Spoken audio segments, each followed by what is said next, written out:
Assalamualaikum warahmatullahi wabarakatuh.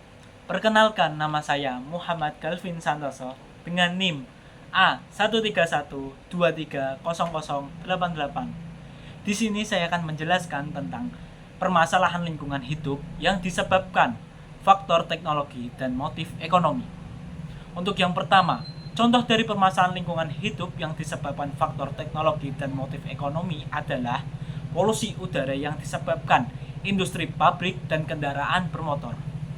Polusi udara adalah pencemaran yang terjadi ketika zat-zat berbahaya atau polutan memasuki atmosfer, sehingga mengubah kualitas udara dan membahayakan kesehatan manusia, hewan, serta lingkungan.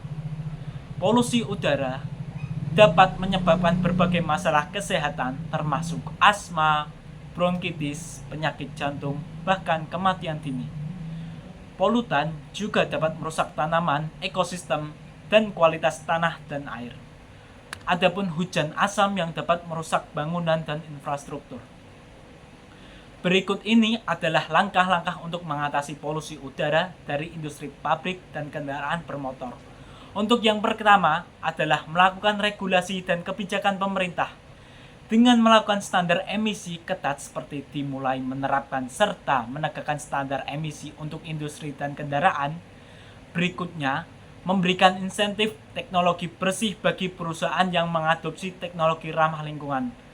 Yang kedua adalah melakukan inovasi teknologi dengan sistem penyaringan, yakni dengan mendorong penggunaan sistem penyaringan udara di pabrik dan menggalakkan kendaraan ramah lingkungan yang menjadi investasi dalam kendaraan listrik dan transportasi umum yang efisien.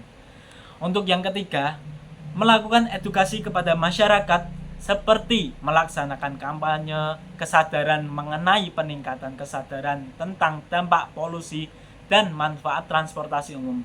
Untuk yang terakhir, melakukan pemantauan dan penegakan hukum dengan membuat sistem pemantauan kualitas udara dan membangun sistem pemantauan untuk mendeteksi polusi, serta mulai menegakkan hukum dengan memberikan sanksi tegas bagi pelanggar.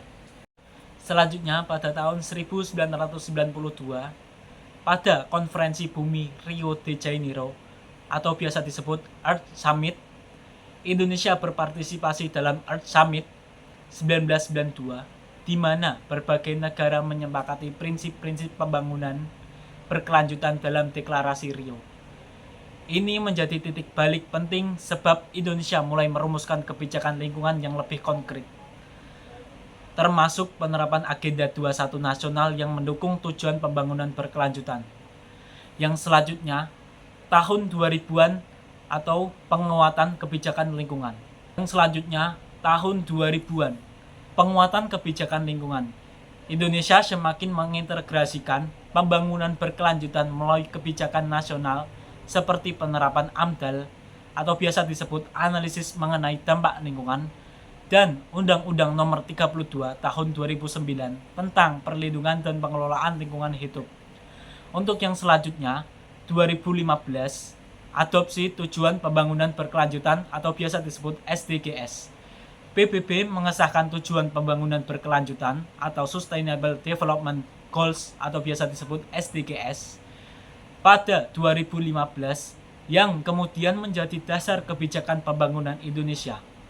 Pemerintah mengintegrasikan SDGs ke dalam RPJMN atau Rencana Pembangunan Jangka Menengah Nasional 2020 sampai dengan 2024 untuk mendukung tujuan nasional dan global, seperti mengurangi kemiskinan, memperbaiki pendidikan, dan melindungi lingkungan.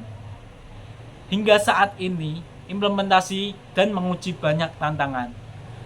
Kebijakan pembangunan berkelanjutan terus diintegrasikan di berbagai sektor, termasuk infrastruktur hijau, energi terbarukan, dan ekonomi sirkular. Meski demikian, tantangan besar seperti deforestasi, polusi, dan perubahan iklim masih menjadi hambatan dalam mencapai pembangunan berkelanjutan secara menyeluruh. Yang selanjutnya, saya akan menjelaskan satu contoh konkret penerapan konsep Sustainable Development sebagai program pembangunan dan kebijakan lingkungan hidup di Indonesia. Program perhutanan sosial diluncurkan sebagai bagian dari kebijakan pemerintah untuk memberikan akses pengelolaan lahan hutan, kepada masyarakat lokal yang berada di sekitar kawasan hutan, termasuk petani kecil dan masyarakat adat. Melalui program ini, pemerintah memberikan izin pemanfaatan lahan hutan kepada kelompok masyarakat, baik untuk pengelolaan hasil hutan non-kayu, agroforestry, atau kegiatan ekonomi berkelanjutan lainnya, tanpa menimbulkan kerusakan pada ekosistem hutan. Untuk seterusnya, saya akan menganalisa Undang-Undang Nomor 32 Tahun 2009 tentang perlindungan dan pengelolaan lingkungan hidup beserta perubahannya yang diatur dalam Undang-Undang Nomor 6 Tahun 2023 tentang penetapan Perpu Cipta Kerja menjadi undang-undang. Kemudian saya akan menjelaskan 3 pasal yang mengatur mengenai aspek administrasi, aspek pidana, dan aspek perdata.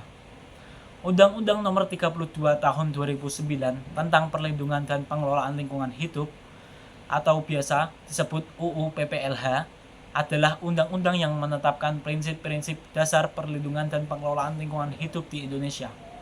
Undang-undang ini bertujuan untuk mewujudkan pembangunan berkelanjutan dan menjaga kelestarian lingkungan. Seiring waktu, perubahan ekonomi dan kebijakan Indonesia menuntut adanya pembaruan untuk mendukung iklim investasi dan pembangunan. Oleh karena itu, melalui Undang-Undang Nomor 6 Tahun 2023 tentang penetapan Perpu Cipta Kerja menjadi undang-undang, terdapat perubahan ketentuan dalam UU PPLH untuk menyelaraskan peraturan lingkungan hidup dengan tujuan pembangunan ekonomi. Yang pertama, aspek administrasi dalam pasal 76. Pasal 76 Undang-Undang Nomor 32 Tahun 2009 mengatur mengenai sanksi administratif yang meliputi peringatan tertulis, paksaan pemerintah, pembekuan izin lingkungan, dan pencabutan izin lingkungan. Dalam Perpu Cipta Kerja yang kemudian disahkan dalam Undang-Undang Nomor 6 Tahun 2023, pendekatan administratif lebih diutamakan sebagai upaya awal untuk menangani pelanggaran lingkungan sebelum diperlakukan sanksi pidana. Hal ini memungkinkan pemerintah memberikan kesempatan kepada pelaku usaha untuk memperbaiki pelanggaran tanpa langsung dikenakan sanksi pidana. Untuk yang kedua di aspek pidana, dalam pasal 97. Pasal 97 Undang-Undang Nomor 32 Tahun 2009 mengatur sanksi pidana bagi pelanggaran lingkungan, seperti pidana penjara dan denda bagi pelanggar yang menyebabkan kerusakan serius pada lingkungan. Perubahan dalam Undang-Undang Nomor 6 Tahun 2023 menegaskan bahwa sanksi pidana akan diterapkan bagi pelanggaran yang sudah mencapai tahap kriminal atau jika pelanggar tidak melakukan perbaikan setelah mendapat sanksi administratif. Ini mencerminkan penekanan pada pengawasan ketat terhadap pelanggaran lingkungan yang membahayakan masyarakat atau lingkungan. Yang selanjutnya, dalam aspek perdata pada pasal 87. Pasal 87 mengatur pertanggungjawaban perdata, di mana setiap pihak yang melakukan pencemaran atau kerusakan lingkungan wajib membayar ganti rugi atau melakukan tindakan tertentu untuk pemulihan lingkungan. Bawahnya. Yang selanjutnya adalah aspek perdata pada pasal 87. Pasal 87 mengatur pertanggungjawaban perdata di mana setiap pihak yang melakukan pencemaran atau kerusakan lingkungan wajib membayar ganti rugi atau melakukan tindakan tertentu untuk pemulihan lingkungan hidup. Perubahan dalam Undang-Undang Cipta Kerja tidak menghilangkan prinsip tanggung jawab mutlak yang berlaku dalam pasal 87 ini, sehingga pelaku yang menyebabkan kerugian tetap wajib bertanggung jawab untuk memulihkan lingkungan, bahkan jika pencemaran tersebut dilakukan tanpa unsur kesengajaan. Untuk yang selanjutnya, saya akan menjelaskan tentang paper yang telah dibuat oleh kelompok kami. Untuk judul paper tersendiri yaitu Efektivitas Undang-Undang Nomor 32 Tahun 2009 dan Undang-Undang Cipta Kerja Nomor 6 Tahun 2023 dalam mencegah pencemaran dan kerusakan lingkungan hidup di Indonesia. Untuk yang kedua, rumusan masalah. Bagaimana Undang-Undang Nomor 32 Tahun 2009 dan Undang-Undang Nomor 6 Tahun 2023 mengatur pencegahan pencemaran dan kerusakan lingkungan hidup. Yang selanjutnya, apa saja perbedaan dan implikasi dari kedua undang-undang tersebut. Dan yang terakhir, bagaimana AMDAL mengambil perannya.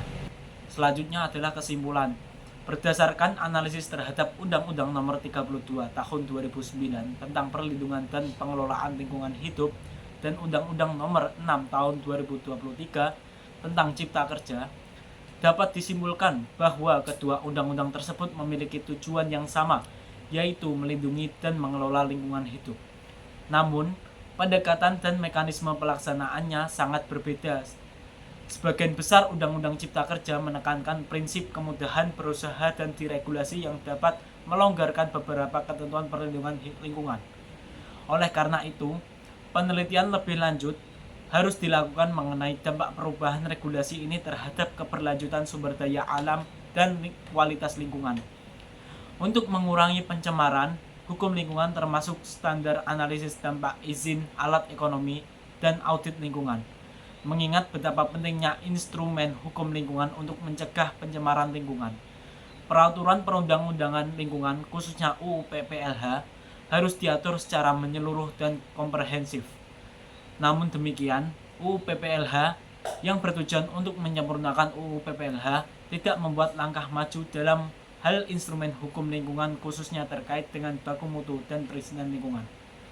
Yang selanjutnya, uraian singkat mengenai kasus yang dilampirkan. Dengan menganalisis keefektifan Undang-Undang Nomor 32 Tahun 2009 dan Undang-Undang Cipta Kerja Nomor 6 Tahun 2023 dalam mencegah pencemaran dan kerusakan lingkungan hidup di Indonesia, diperlukan upaya pencegahan yang efektif yang diatur dalam Undang-Undang Nomor 32 Tahun 2009 tentang Perlindungan dan Pengelolaan Lingkungan Hidup serta Undang-Undang Nomor 6 Tahun 2023 tentang Pengelolaan Sumber Daya Alam dan Lingkungan Hidup dengan menggunakan landasan hukum sebagai berikut. Undang-Undang 32 Tahun 2009 Pasal 14 menekankan pentingnya penggunaan teknologi ramah lingkungan dalam pengelolaan sumber daya alam. Pasal 15 mengatur pengawasan dan pengendalian terhadap kegiatan berpotensi mencemari lingkungan. Pasal 16 mengharuskan rehabilitasi dan restorasi lingkungan yang telah rusak. Undang-Undang 6 Tahun 2023. Pasal 20 mendorong penggunaan energi terbarukan dan pengurangan emisi gas rumah kaca. Pasal 21 mengatur sistem manajemen lingkungan yang efektif dan efisien. Pasal 22 menggalakkan penggunaan produk ramah lingkungan dan mengurangi produk berbahaya. Beberapa contoh upaya instrumen dalam mencegah pencemaran dan kerusakan lingkungan hidup di Indonesia. Yang pertama, AMDAL, analisis mengenai dampak lingkungan. KLHS, kajian lingkungan hidup strategis. PMLH, berita acara peninjauan lapangan. UKL, upaya pengelolaan lingkungan. UDL, upaya pemantauan lingkungan. Tata ruang, baku mutu lingkungan hidup, kriteria baku kerusakan lingkungan hidup, perizinan terkait pencemaran atau kerusakan lingkungan hidup, instrumen ekonomi lingkungan hidup, peraturan perundang-undangan berbasis lingkungan hidup, anggaran berbasis lingkungan hidup, analisis resiko lingkungan hidup. AMDAL efektif dalam melakukan pencegahan kerusakan lingkungan hidup dengan cara mencegah rusaknya potensi alam. AMDAL membantu mencegah agar potensi sumber daya alam yang dikelola tidak rusak, terutama sumber daya alam yang tidak dapat diperbaiki. Menghindari efek samping, AMDAL menghindari efek samping dari pengelolaan sumber daya terhadap sumber daya alam lainnya. Proyek-proyek lain dan masyarakat mencegah pencemaran. AMDAL mencegah terjadinya perusakan lingkungan akibat pencemaran sehingga tidak mengganggu kesehatan, kenyamanan, dan keselamatan rakyat. Yang terakhir, saya akan memberikan contoh konkret mengenai bentuk perwujudan dari asas perlindungan dan pengelolaan lingkungan hidup berupa asas kearifan lokal, asas partisipatif, dan asas otonomi daerah. Untuk yang pertama, asas kearifan lokal. Pengelolaan hutan adat di beberapa daerah di Indonesia. Masyarakat adat memiliki sistem pengelolaan hutan yang berkelanjutan berdasarkan tradisi. Mereka menetapkan aturan tentang kapan dan bagaimana menebang pohon, serta melestarikan area tertentu sebagai tempat suci. Misalnya, di Kalimantan, masyarakat Dayak memiliki aturan tentang pemanenan hasil hutan non-kayu yang mendukung keberlanjutan. Untuk yang kedua, ada asas partisipatif. Musyawarah masyarakat dalam proyek pengelolaan sumber daya air, pemerintah lokal mengadakan musyawarah dengan warga untuk membahas penggunaan dan perlindungan sumber air. Dalam proses ini, masyarakat memberikan masukan tentang praktik terbaik dan mendiskusikan isu-isu lingkungan yang mereka hadapi. Misalnya, dalam program pengelolaan DAS atau Daerah Aliran Sungai Citarum, masyarakat dilibatkan dalam penetapan aturan dan program rehabilitasi. Untuk yang terakhir ada asas otonomi daerah. Peraturan daerah tentang lingkungan hidup, beberapa daerah seperti Bali telah mengeluarkan peraturan daerah atau perdanya yang mengatur tentang pengelolaan limbah dan perlindungan lingkungan hidup. Perda tersebut memberikan kewenangan kepada pemerintah daerah untuk menetapkan sanksi dan kebijakan yang sesuai dengan konteks lokal. Misalnya pengaturan mengenai penggunaan plastik sekali pakai. Sekian jawaban ulangan tengah semester mata kuliah Hukum Lingkungan dari saya. Wassalamualaikum warahmatullahi wabarakatuh.